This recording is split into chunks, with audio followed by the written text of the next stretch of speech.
When I, was in high school, I had a number of aspirations, and I was doing reasonably okay at that time.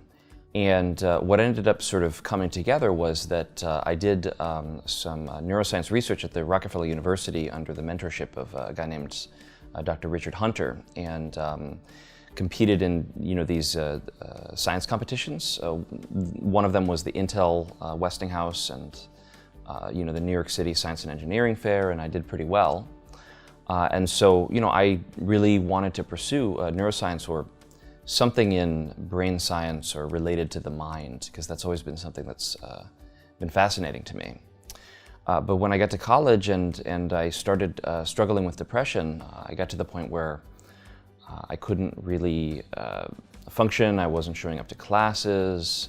I remember when I was in some of my more depressed periods, I went weeks, even at one point I think I went 2 months without shaving.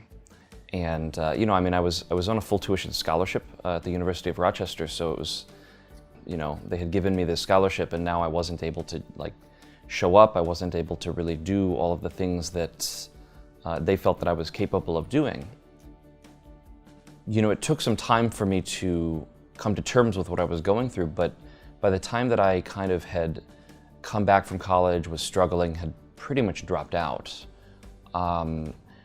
I had reduced my aspirations to basically just, I'm going to, get a regular, a management job or, something like that. I figured that I would just work my way up somewhere and try to stay functional.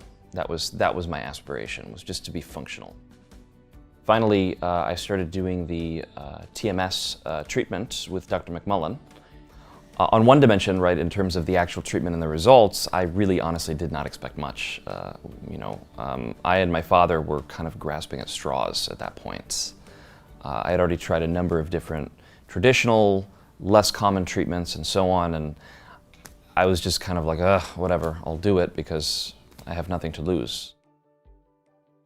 Early on, maybe 8th or 9th treatment, I started kind of feeling a difference, but even before that, my father, who I had been living with at the time, was noticing that I was more active, I was out of my room more often. Over the course of the treatment, I was able to actually reduce the medications and then eventually go off of them. So I think that what happened was that having had some way to really reduce the depression that I was going through, I was able to finally, have some self-esteem that allowed me to take my own inner life more seriously, And then after I sort of finished, completed the course of treatment, I finally was able to move out of my father's house. So I've been living on my own since then. And at the moment, tutoring, I'm able to get up and go for a run or go to the gym. And I have a wonderful girlfriend who seems like we may spend our lives together. So that's a really nice change in my life. I still have a long road ahead, but I have hope. Do you want Oliver's story to become your story? It's time to try something different.